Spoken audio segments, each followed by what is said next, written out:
in the heart of a small village, nestled among rolling hills and baobab trees, lived a young man named Kofi.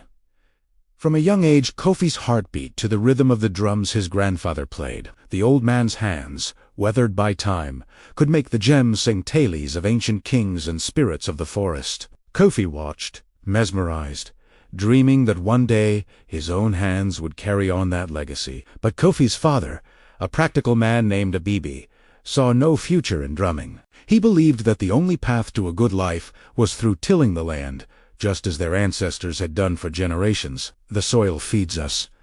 My son," he would say, his voice firm, "the drum only feeds dreams, and dreams don't fill an empty stomach."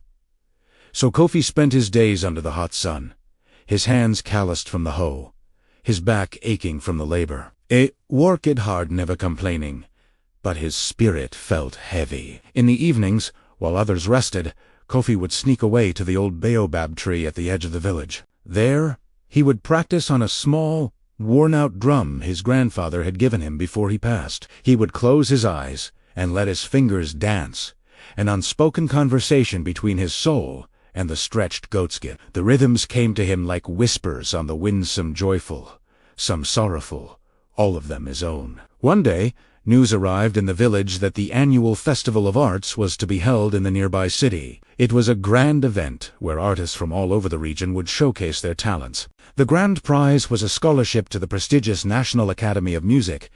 Kofi's heart leaped at the news. This was his chance, the opportunity he had only dared to dream of. He imagined himself on the big stage, his drumming echoing through the crowd, his music telling the story of his village, his family, his dreams. He approached his father that evening, his hands trembling slightly. "Father," he began, his voice barely a whisper, "the festival. I want to compete." Abibi stopped sharpening his tools and looked at his son. A long silence hung between them, thick with unspoken expectations. Finally, Abibi sighed. "Kofi, we have spoken of this. Your place is here, on the farm. This is your duty, your future. Chasing fantasies will only lead to disappointment." Kofi's shoulders slumped. He felt a familiar wave of despair wash over him. Was his father right? Was he a fool for wanting more? That night, Kofi couldn't sleep. He went to the baobab tree, his small drum in hand. As he sat under the starry sky, he thought of his grandfather's words. "Your rhythm is your voice. Kofi! Never let anyone silence it." He started to play, not with the quiet caution of his usual practice, but with all the frustration, hope, and longing in his heart. The beat was powerful, complex, a storm of emotion. He didn't know that his mother, Essie, had followed him. She stood in the shadows, listening, her heart aching for her son. She had always seen the fire in his eyes when he played, a fire she secretly admired. The next morning, Essie approached her husband. "Abibi," she said softly, "Kofi is not just our son. He is a part of our legacy, just like the land. But his legacy is in his music. His grandfather saw it. I see it. You must let him try. If we hold him back, we will not be protecting him. We will be breaking his spirit." Abiba listened, his face a mask of stone. He looked out at the fields, the land that had sustained his family for so long. He was a man of tradition, and this path was unknown and frightening. But he also saw the deep sadness in his wife S' eyes, and remembered the light that used to be in his son S later that day. Abiba found Kofi by the river.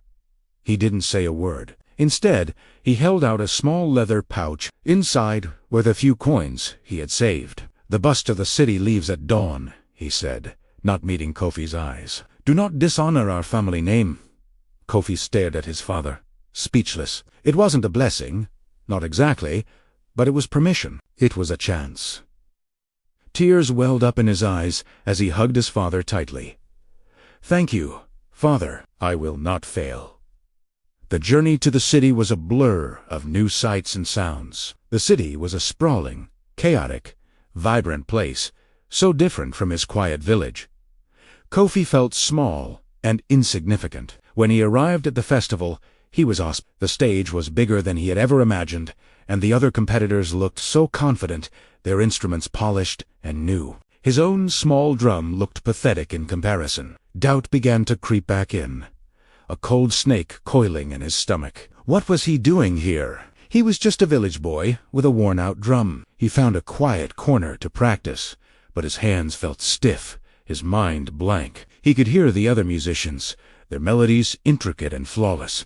He felt like an imposter. He was about to pack up and leave, to retreat to the familiar comfort of his village, when he closed his eyes and thought of his grandfather. He remembered the feel of the old man's hand on his shoulder, the encouraging glint in his eye. He thought of his mother's quiet support and his father's reluctant sacrifice. They believed in him, even when he didn't believe in himself. Taking a deep breath, he began to play.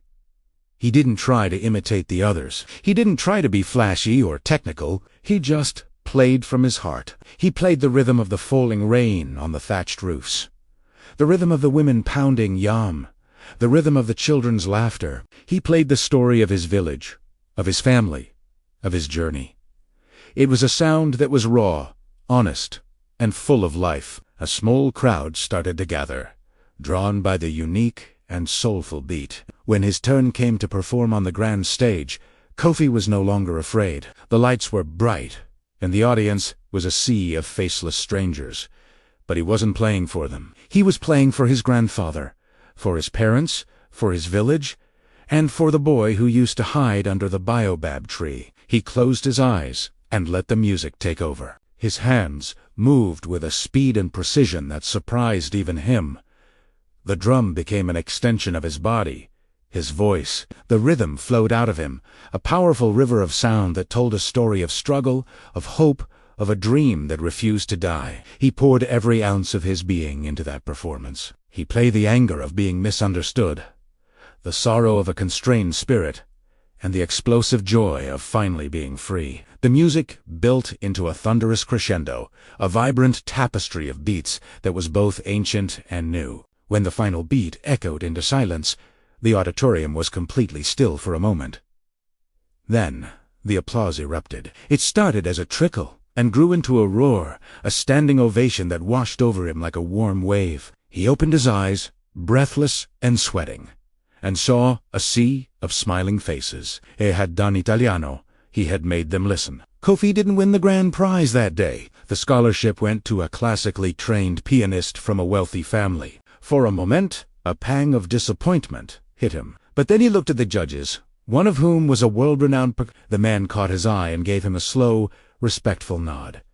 In that moment, Kofi understood. Winning wasn't about the prize. It was about having the courage to show up, to share his gift, to make his voice heard. It was about honoring his spirit and the legacy his grandfather had passed down to him. He returned to his village, not with a trophy, but with something far more valuable: self-respect and a renewed sense of purpose. When he saw his father, he simply held out his hands, calloused not just from the hole, but now from the drum. Abibi looked at his son, and for the first time, he saw not a disobedient boy, but a young man who had bravely followed his own path. A slow smile spread across Abibi's face. "Welcome home, my son," he said, his voice thick with pride. From that day on, the sound of Kofi's drum became a cherished part of village life. A beautiful melody of tradition, a new beginnings, a reminder to everyone that the most important journey is the one you take to become yourself. Thank you so much for watching. If this story moved you, please give it a thumbs up, subscribe to our channel, and hit the notification bell so you don't miss our next video. We all have a drum to beat, a song to sing. Find yours, and never let anyone silence it. See you next time.